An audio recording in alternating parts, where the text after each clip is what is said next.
Voilà, on va ouvrir la parole de Dieu dans le livre de Jérémie, chapitre 1er, et on va lire à partir donc du verset 11 jusqu'au verset 12. On va lire deux courts versets. Jérémie, chapitre 1, verset 11. Et ce matin, on va parler donc d'un sujet qui s'appelle l'apologétique, c'est-à-dire la défense de l'écriture, la défense de la parole. C'est vraiment un sujet que j'ai eu à cœur de prêcher depuis quelques temps. Et que voulez-vous? Quand le Seigneur nous met quelque chose à cœur, il faut le faire, hein. Il faut être obéissant. Donc, ce matin, ça sera peut-être un petit peu technique. Il y aura des termes techniques, vous n'êtes pas obligé de tout retenir. Mais par contre, soyez bien attentifs. D'accord? Je vais demander votre concentration un peu plus que d'habitude. Parce qu'on va parler quand même de choses un peu historiques, etc. C'est un peu différent de ce qu'on fait d'habitude, mais je pense que c'est important aussi pour bien asseoir notre foi. Parce que vous savez, on croit à la parole, mais est-ce qu'on sait d'où viennent ces écritures? Est-ce qu'on sait d'où viennent les textes, etc. Et je pense, c'est ce qu'on va voir ce matin, et je pense que ça va nous faire du bien, ça va en tout cas encourager notre foi. Revoir ces choses, mais en tout cas, ça m'a fait du bien, donc je pense que c'est ce que ça va faire aussi dans nos cœurs, hein. Ça va nous faire du bien, et je pense de toute façon que c'est ce que Dieu veut. Amen. Jérémie, chapitre 1, verset 11. La parole de l'Éternel me fut adressée en ces mots. Que vois-tu, Jérémie? Je répondis, je vois une branche d'amandier. Et l'Éternel me dit, tu as bien vu, car je veille sur ma parole pour l'exécuter. Amen. Je veille sur ma parole. Voilà le titre du message ce matin. L'Éternel qui veille sur sa parole. Dieu veille sur sa parole. Et parce que Dieu veille sur sa parole, la Bible, la parole de Dieu, est la chose la plus fiable qui existe dans tout l'univers. Vous savez, la parole de Dieu, la Bible, est certainement un des livres les plus attaqués et les plus critiqués de tous les temps. Quand vous regardez dans l'histoire, combien de fois la Bible a été attaquée, critiquée, analysée, décortiquée dans tous les sens. On lui a fait passer les pires examens. Dans l'histoire, beaucoup ont essayé de décrédibiliser la parole. Je vais prendre deux exemples. Le premier, c'est Voltaire. Voltaire, je le connais parce que je sais que c'était un critique farouche de la Bible. Voltaire, il a écrit, c'était un écrivain, et dans certains de ses livres, il a remis en question l'exactitude historique de la Bible. Il a remis ces choses-là en question, il a mis en doute les miracles, et il s'est même moqué de certains récits et de personnages bibliques. Il y avait du mépris pour la Bible, et il l'a écrit. Un peu plus tard, il y a un philosophe, Nietzsche, je ne sais pas si vous le connaissez, il a écrit, lui aussi, des choses. Il a écrit que la Bible est le plus grand mensonge qui ait jamais existé. Et il est même allé jusqu'à dire, et c'est une de ses phrases les plus célèbres, que Dieu est mort. Bon, en fin de compte, le résultat aujourd'hui, c'est que Nietzsche est mort et que Dieu est toujours vivant. Amen. Donc la Bible a été critiquée. D'autres ont tenté de supprimer le livre de la Bible de la surface de la terre. Là, ils n'étaient pas d'accord avec ce qui était écrit et ils ont voulu supprimer ça. C'est ce qui s'est passé dans certains régimes totalitaires. Prenez la Chine de Mao Tse-tung par exemple, ou l'URSS de Staline. La foi chrétienne était interdite et il y avait des milliers de Bibles qui étaient brûlées. On voulait supprimer ce livre. Tout au long de l'histoire, la parole de Dieu a dû toujours faire face à de très nombreux ennemis. Mais malgré cela, Dieu veille, parce que Dieu veille sur sa parole, eh bien, elle est encore là aujourd'hui, 2000 ans plus tard. La Bible est encore là. Et elle continue encore de transformer des vies, encore et encore. La Bible est toujours sortie indemne, et même fortifiée de toutes ces attaques. Et cette parole de Dieu continue à faire son œuvre encore aujourd'hui, parce que Dieu veille sur sa parole. Et c'est ça qui est encourageant, quand vous regardez l'histoire, la transmission de la Bible jusqu'à aujourd'hui, on se rend compte à quel point la Bible a été attaquée et à quel point elle est toujours là, à quel point elle continue encore de transformer des vies. C'est un peu comme si la parole de Dieu était un fleuve que rien ni personne ne peut ni arrêter ni altérer. On la critique, on la moque, on veut la supprimer, mais elle est toujours là. Elle est toujours là. Les hommes passent, mais la parole de Dieu demeure. Vous savez, c'est un peu ce que finalement le pharisien Gamaliel avait déclaré. Il était très sage en disant ces choses.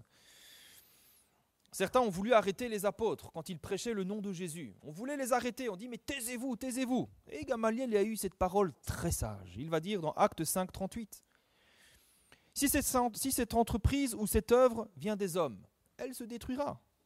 Mais si elle vient de Dieu, vous ne pourrez la détruire. Personne ne pourra la détruire. Et frères et sœurs, béni soit Dieu de ce que nous avons, que nous sommes aujourd'hui 2000 ans plus tard. Et que nous pouvons regarder en arrière et constater que rien ni personne n'a pu détruire la parole. Elle est toujours là, vivante, pénétrante comme une épée à double tranchant, jusqu'à même séparer jointure et moelle. Pourquoi est-ce que je vous dis tout ça? Eh bien parce que souvent, nous, vous savez, on est des gens simples, on croit la parole, on a foi dans cette parole, mais notre foi en cette parole, parfois, elle est attaquée aussi. Il y en a qui nous attaquent. Combien se moquent de nous parce que nous croyons? Tu crois à un livre, tu crois à ce livre, c'est des bêtises dans ce livre, les miracles, ça n'existe pas.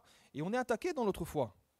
Vous savez, je me souviendrai toujours, quand j'étais à la fac, quand, vous savez, j'étais jeune converti, et moi je disais que je croyais en Jésus, que je m'étais converti au Seigneur, etc. Et je me souviendrai toujours de ce rire moqueur et méprisant de ce camarade de classe, quand il m'a entendu dire que je croyais en Jésus. J'ai vu son mépris. Et heureusement pour lui que j'étais chrétien, parce qu'à une autre époque, ça ne serait pas terminé comme ça. Bref. Une autre fois, je me souviens de ce ricanement d'un autre camarade quand il m'a entendu dire que Jésus était ressuscité. Je me souviens, j'avais dit, oui, mais Jésus est ressuscité. Il a fait, que voulez-vous? Combien se moquent de notre foi? Combien se moquent de nous quand nous préférons nous réunir avec l'Église le dimanche matin au lieu d'aller pique-niquer, par exemple? Combien se moquent de nous parce que nous préférons louer Dieu le dimanche matin plutôt que d'aller boire en pique-nique avec des camarades? Alors, pique-nique, ce n'est pas interdit, évidemment, mais nous savons ce qui est le plus important. Nous savons que nous avons besoin de passer ce temps, de louer le Seigneur, d'offrir notre culte au Seigneur. Nous savons que c'est la priorité, nous savons que c'est important. Combien de fois on n'est pas méprisé parce qu'on obéit à la parole de Dieu? Parce qu'on sait que ce sont des commandements de bonheur, des commandements qui nous apportent la vie, des commandements qui plaisent à Dieu, qui font notre bonheur et notre joie. Combien de fois on ne se moque pas de nous? Parce qu'on refuse de répondre au mal par le mal. T'as vu ce qu'il t'a dit? T'as vu? Venge-toi! Ouais. Combien de fois on se moque parce qu'on a choisi de faire le bien et pas le mal? Parce qu'on pardonne au lieu de se venger. Combien de fois on nous traite de faibles, on nous traite de lâches? Parce que nous croyons la parole, nous croyons ce qui est écrit, nous avons décidé de bâtir notre vie dessus.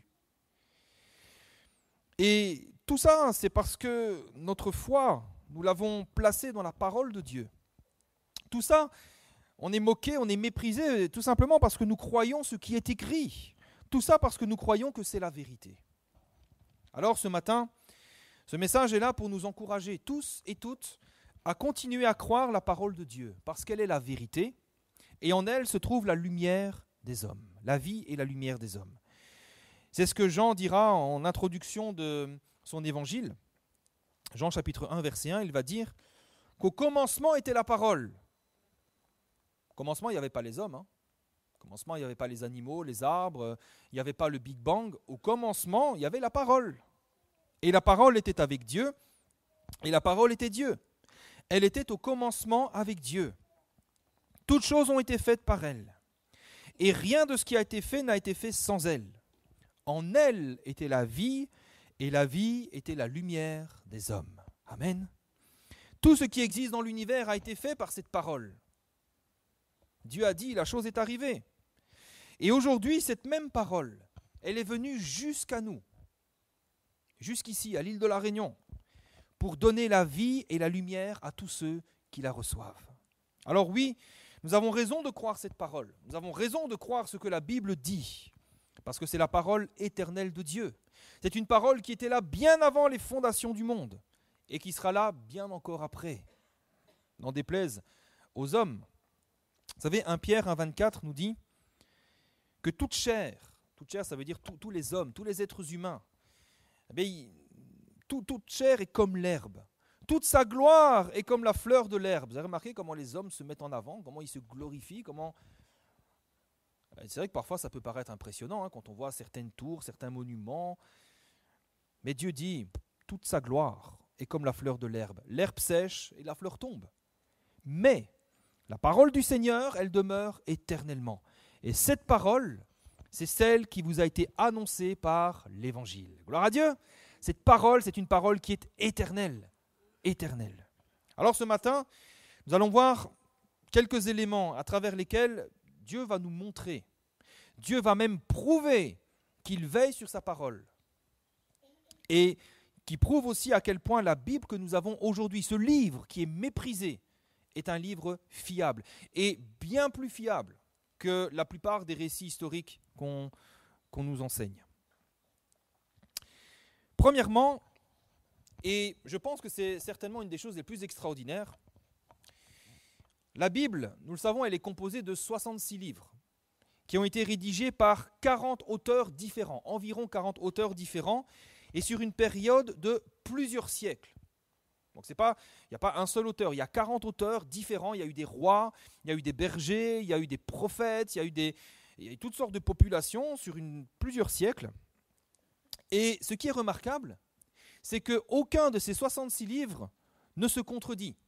Il n'y a pas un livre qui va contredire les paroles d'un autre livre. Pourquoi ? Parce qu'en réalité, il ne s'agit que d'une seule histoire. C'est ce qu'on appelle la cohérence de la Bible. La Bible est un livre cohérent. Il y a une seule et même histoire. Et cette histoire, c'est celle d'un Dieu d'amour qui cherche à sauver une humanité déchue. Et quelque part, c'est normal qu'il n'y ait pas de contradiction, parce qu'il n'y a au final qu'un seul auteur. Et je pense que c'est la seule raison pour laquelle il ne peut pas y avoir de contradiction, c'est parce qu'il y a un seul auteur, Dieu en personne. 2 Timothée, chapitre 3, verset 16, nous dit que toute l'écriture est inspirée de Dieu et utile pour enseigner, pour convaincre, pour corriger, pour instruire dans la justice, afin que l'homme de Dieu soit accompli et propre à toute bonne œuvre. Alors c'est vrai que la Bible que nous avons, elle a été écrite par des hommes. Elle a été écrite par des hommes, mais inspirée par Dieu. Et c'est ce qui fait toute la différence. Le terme « inspiré par Dieu » signifie littéralement que la Bible a été produite par le souffle de Dieu. C'est ça l'inspiration, c'est le souffle de Dieu, produit par le souffle de Dieu. Finalement, les différents auteurs de la Bible, vous prenez par exemple Moïse, vous prenez Jacques, Jean, vous prenez les prophètes, Ézéchiel, etc. Finalement, tous les différents auteurs de la Bible n'ont fait que mettre par écrit ce que Dieu a dit. Et ça, c'est important. Parce que parfois, certains disent « Ouais, mais c'est des hommes qui ont écrit la Bible. » Oui, mais ils n'ont fait que mettre par écrit ce que Dieu leur a dit. C'est ce que nous dit par exemple l'apôtre Pierre, 2 Pierre chapitre 1, verset 20.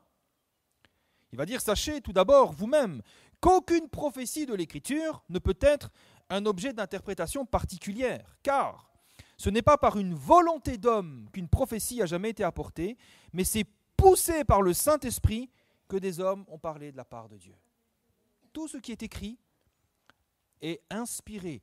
Les hommes ont écrit poussés par le Saint-Esprit. C'est le Seigneur qui a dicté les choses à écrire. Ils n'ont pas écrit de leur propre chef, ça ne sort pas de leur imagination.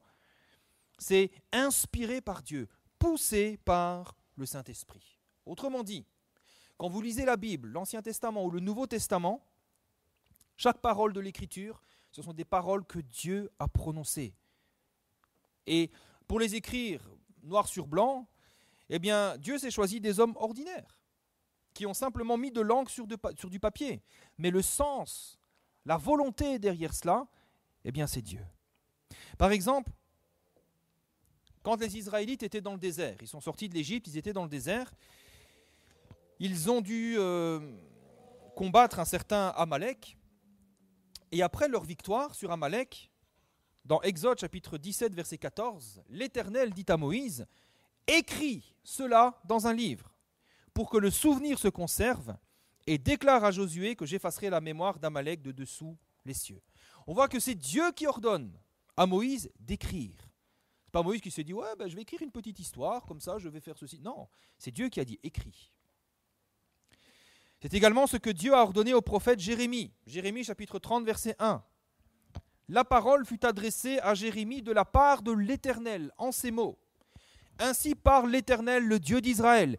Écris dans un livre toutes les paroles que je t'ai dites. C'est ce que Jésus a ordonné aussi à l'apôtre Jean. Apocalypse chapitre 1, verset 10.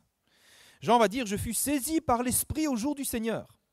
Et j'entendis derrière moi une voix forte, comme le son d'une trompette, qui disait, et là il s'agit de Jésus, ce que tu vois, autrement dit ce que Dieu est en train de lui montrer, écris-le dans un livre et envoie-le aux 7 églises, à Éphèse, à Smyrne, etc., etc. » Ces 3 exemples, et il y en a d'autres, hein, mais ces 3 exemples nous montrent que, oui, ce sont des hommes qui ont écrit la Bible, des hommes comme vous et moi, mais ils n'ont fait que mettre par écrit les paroles que Dieu a prononcées. Ou, par exemple, dans le cas de Jean ou d'Ézéchiel, par exemple, une vision que Dieu leur avait communiquée. Mais ils n'ont pas écrit de leur propre chef. Ils n'ont pas sorti des choses de leur imagination. Ils ont simplement mis par écrit ce qu'ils ont vu, ce qu'ils ont entendu de la part du Seigneur. Ce qui nous montre que derrière chaque auteur, l'auteur par excellence, c'est Dieu. C'est Dieu qui veille sur sa parole pour qu'elle puisse être transmise de génération en génération avec fidélité. Maintenant, le fait que la Bible tout entière ait été écrite par un seul auteur, Dieu en personne, ça se voit. Ça se voit, il y a des preuves qui sont évidentes. C'est par exemple les prophéties de l'Ancien Testament. Ces prophéties sont extraordinaires. Parce que des hommes ont écrit des siècles et des siècles avant leur accomplissement des choses qu'ils ne pouvaient ni deviner ni prédire d'eux-mêmes. Et il y a l'exemple de Jésus qu'on va voir dans quelques instants, mais il y a d'autres exemples.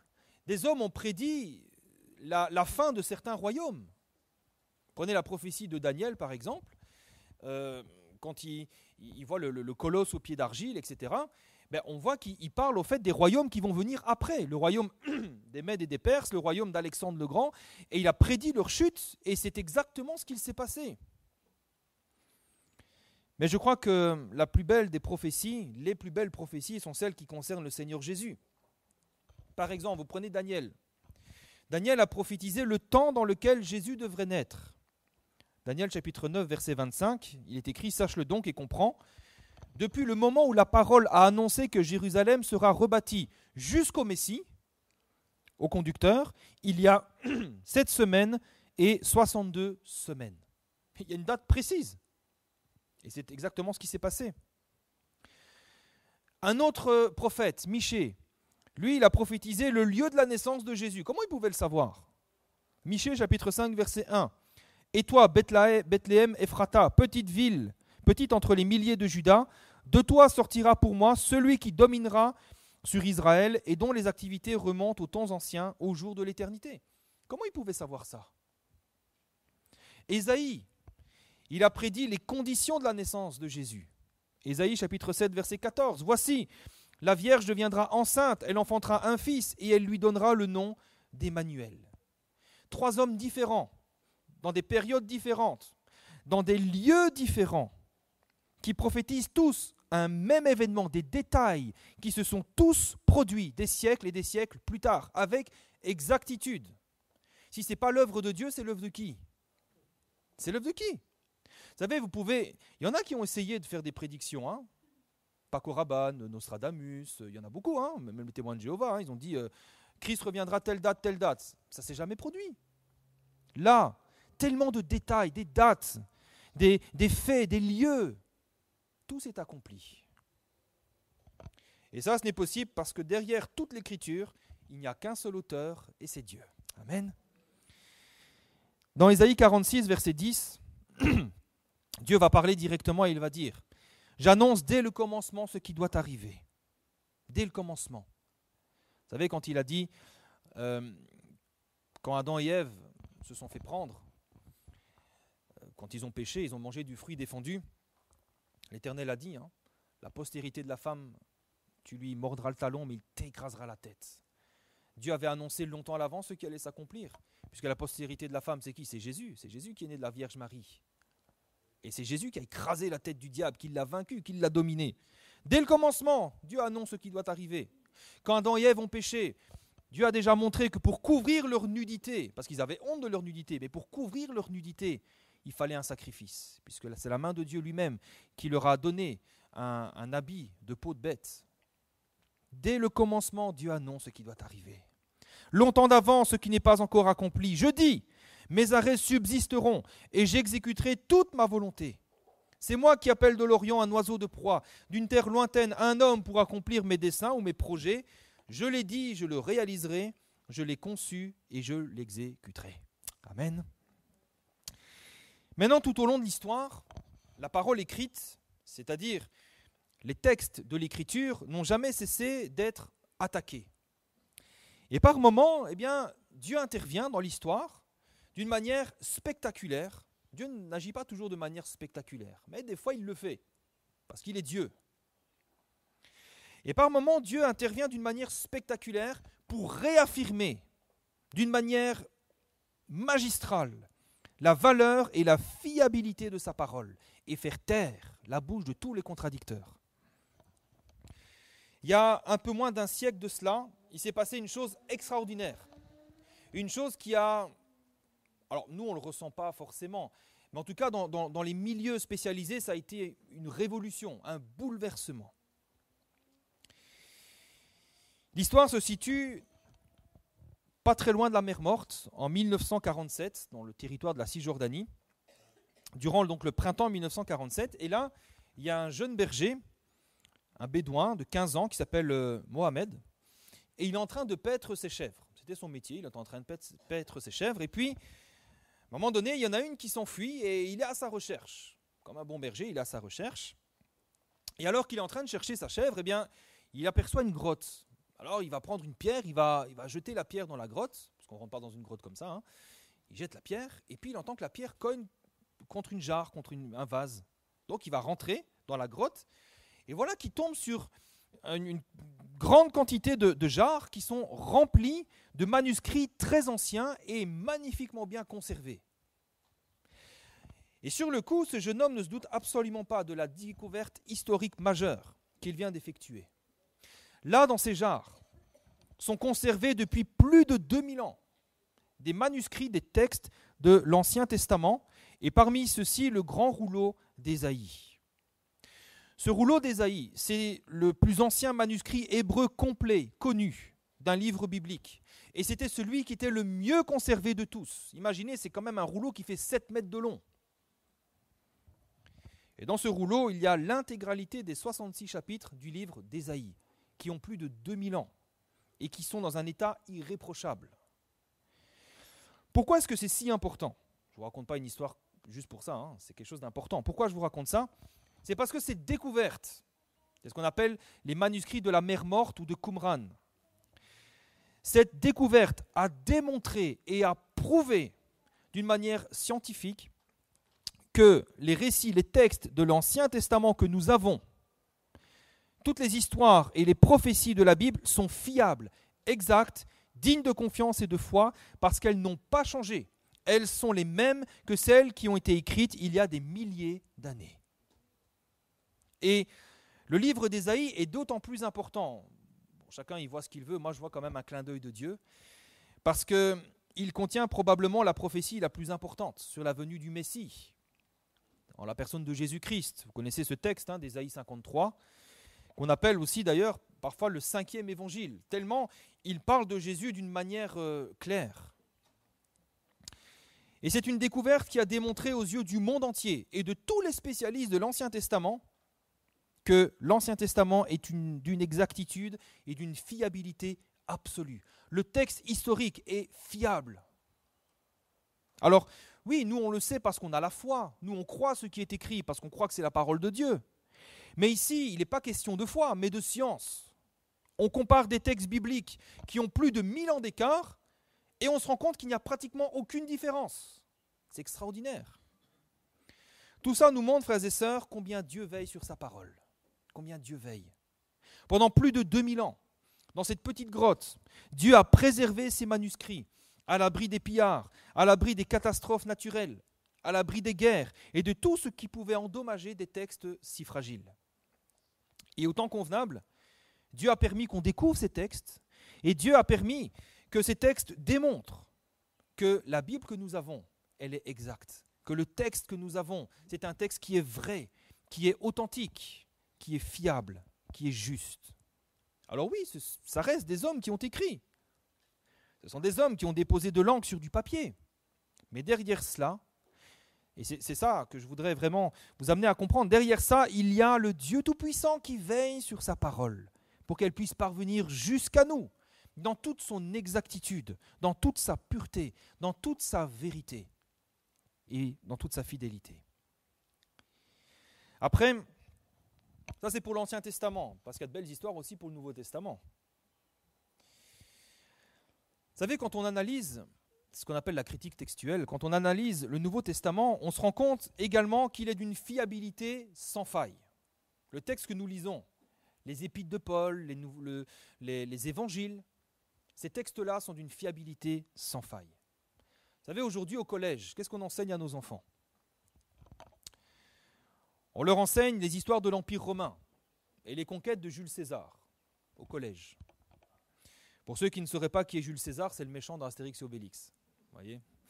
C'est Alain Chabat dans Mission Cléopâtre. Jules César. Mais comment on sait ce qu'il a fait cet homme-là à l'époque ? Eh bien, on le sait notamment parce que Jules César a écrit un livre qui s'appelle « Le commentaire sur la guerre des Gaules ». C'est lui qui l'a écrit apparemment. Et dans ce texte, il raconte comment il a mené la guerre contre les Gaulois, comment il a gagné, comment il est le plus fort. Et aujourd'hui, on considère que ce texte est véridique, qu'il est fiable, et on l'enseigne même à l'école de nos enfants comme étant un texte historique. Pourquoi ? Parce que, vous savez, à l'époque, il n'y avait pas de photocopieuse. Donc, quand quelqu'un voulait transmettre un texte, il le copiait. Donc ce texte était copié. Si on voulait le transmettre encore plus tard, on le copiait. Si une bibliothèque, quelqu'un voulait avoir ce texte dans sa bibliothèque, il le copiait. Et aujourd'hui, le commentaire sur la guerre des Gaules de Jules César, il y a environ 250 copies. Et on sait que c'est un texte qui est fiable parce que vous prenez les 250 copies, vous les mettez côte à côte et vous regardez, au fait, vous voyez qu'il n'y a pas trop de différence, le texte est cohérent, le texte est fiable. Et on se dit, ok, c'est pas quelqu'un qui a fait une blague comme ça, c'est un texte fiable. Ça, c'est pour Jules César. On considère que c'est vrai et on l'enseigne à nos enfants dans l'école. Maintenant, le Nouveau Testament, lui aussi, il est composé de manuscrits et de copies. Le Nouveau Testament qui raconte l'histoire de Jésus, sa mort, sa résurrection, les débuts de l'Église et les lettres écrites par l'apôtre Paul et d'autres. Tout ça, ce sont aussi des manuscrits qui ont été copiés. Sauf qu'à la différence de Jules César, pour le Nouveau Testament, il n'y a pas 250 copies. Il n'y en a pas 1000, il n'y en a pas 2000, il n'y en a pas 3000, il y en a 5800. Vous imaginez un petit peu ? Le Nouveau Testament est composé de 5800 copies. Et encore que pour le grec, parce qu'il y a des milliers de copies encore dans d'autres langues. Ça veut dire que le Nouveau Testament, vous mettez 5800 textes côte à côte, ils sont tous identiques. Ce qui veut dire que le texte du Nouveau Testament que nous possédons est parmi tous les textes anciens le texte le plus fiable, le plus sûr, le plus certain. Le texte du Nouveau Testament est tellement solide que malgré les examens les plus terribles qu'on lui a fait passer, le texte reste inattaquable. Il est fiable, il est historiquement vrai et il est inattaquable. Tout ça pour vous dire, frères et sœurs, que la Bible que nous avons, cette Bible qui est parfois critiquée, cette Bible où on dit « ouais, mais ça a été écrit par des hommes, oui, mais Jésus n'a pas existé, oui, mais ceci, oui, mais cela ». Frères et sœurs, cette Bible est peut-être le livre le plus fiable et le plus solide qui existe. En tout cas, le texte ancien le plus fiable et le plus solide qui existe. Combien ont essayé de la détruire ? Combien ont essayé de la discréditer, de la contredire ? Mais sans succès. Parce que derrière tout cela, nous voyons que Dieu veille sur sa parole. Il veille sur sa parole. Et il donne des éléments qui servent de preuve et qui nous permettent d'affirmer « je crois la Bible ». Mais je sais pourquoi je crois. Oui, je crois parce que j'ai la foi. Mais je sais aussi que ce texte est un texte fiable. Encore plus fiable que ce qu'on enseigne parfois à l'école. Alors oui, nous avons raison de croire cette parole, frères et sœurs. Nous avons raison de croire parce que c'est la parole éternelle de Dieu. C'est une parole qui était là bien avant le commencement de toutes choses et qui sera là encore bien après. C'est ce que Jésus a dit. Le ciel et la terre passeront, mais mes paroles ne passeront point. Et nous voyons comment Dieu a pris soin de donner des preuves irréfutables aux hommes sur la fiabilité de sa parole. Il n'y a pas d'autre texte qui peut prétendre être aussi fiable que l'Ancien et le Nouveau Testament. Et aujourd'hui, combien mettent leur foi, par exemple, dans l'horoscope? Combien mettent leur foi dans les paroles d'une voyante? Combien suivent des gourous? Combien vont dans des sectes, adorent des cailloux, des morceaux de bois? Vous savez, je pense qu'il faut beaucoup plus de foi pour croire ces choses-là que pour croire la Bible. Je crois qu'il nous faut une très grande foi pour croire que la position de la Lune, du Soleil, d'Uranus, de Jupiter dans l'univers détermine ce que nous sommes et détermine notre avenir. Parce que c'est ça l'horoscope. On dit, tu es né quand tel astre était là, tel astre était là. Donc ça veut dire que tu es comme ça, tu es comme ça, tu es comme ça. Mais il faut quand même une sacrée dose de foi pour croire ça. D'autant plus, il faut aussi une sacrée dose de foi pour croire que des cailloux peuvent vous apporter de la chance, de la santé, vous protéger contre des mauvaises énergies. Il faut une sacrée dose de foi quand même, non? Pour croire qu'une pierre bleue, une pierre rose va vous apporter de la santé. D'autant plus que derrière toutes ces croyances, il n'y a aucun texte fiable, aucun document. S'il y a des documents, ils ne tiennent pas la route 2 minutes. Ils ne tiennent pas la route. Vous les analysez d'une manière un peu sérieuse, c'est filoche, il n'y a plus rien. Vous savez, on nous méprise parce qu'on croit la Bible, mais regardez un petit peu ce que les autres croient. Je ne sais pas qui est le plus ridicule des deux parfois. Non, je n'ai pas de mépris pour ça. Vous savez, on vit dans un siècle de ténèbres, où les gens sont perdus, ils sont dans les ténèbres. Ce que je veux simplement vous dire à travers cela, c'est que la parole de Dieu, elle est fiable. Elle est fiable. Ce n'est pas ridicule de croire ce qui est écrit, parce que c'est un livre qui historiquement est fiable. C'est un livre qui tient la route. C'est un livre qui a subi toutes sortes d'épreuves, toutes sortes d'examens, et qui est sorti indemne de tout cela. La Bible, la parole de Dieu est un livre formidable. Elle raconte une histoire qui est cohérente, qui se déroule durant plusieurs milliers d'années. Et elle contient des preuves irréfutables de son authenticité. Il y a les prophéties qui ont été accomplies, c'est une preuve quand même ça. Et puis, il y a tous les examens les plus rigoureux les uns que les autres qu'on lui fait subir. C'est ce qu'on appelle la critique textuelle. Et je vous assure qu'on n'est pas tendre avec la Bible. On n'est pas tendre. Si on faisait subir les mêmes examens à d'autres textes, il y a beaucoup de choses qui seraient remises en question. On lui fait subir les examens les plus rigoureux qui soient, et on arrive toujours à la même conclusion. Le texte biblique est le texte ancien le plus fiable qui existe. Et là-dessus, frères et sœurs, il n'y a pas de débat. Tout le monde est d'accord pour l'affirmer. Maintenant, et je conclus avec cela, la Bible n'est pas seulement un livre historique. Parce que la Bible est avant tout la révélation de Dieu pour le salut de l'humanité.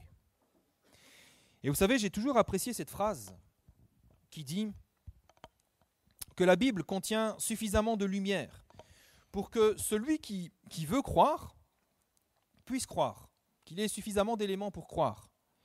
Mais elle n'en contient pas trop pour que celui qui ne veut pas croire ne soit pas obligé de croire. Vous savez, c'est un peu cette image où Jésus frappe à la porte et c'est à nous d'ouvrir. Il ne va pas enfoncer la porte pour nous obliger à croire. Il frappe à la porte. Si on lui l'ouvre, eh bien, il fera sa demeure en nous. Il y aura toujours des hommes et des femmes qui, malgré toutes ces évidences, toutes ces preuves, nieront que la parole de Dieu est la vérité. Ils diront, ouais, mais c'est un hasard, ou bon, que voulez-vous. Mais pour nous qui croyons, eh bien, soyons encouragés et soyons rassurés. Nous croyons dans un des livres historiques les plus fiables qui soient. Alléluia. Ce livre contient la parole d'un Dieu qui se révèle, d'un Dieu qui n'a rien laissé au hasard, d'un Dieu qui dit encore ce matin que cette parole est ma parole, une parole digne de confiance, une parole fiable, une parole qui s'accomplit et une parole sur laquelle Dieu veille. Il veille.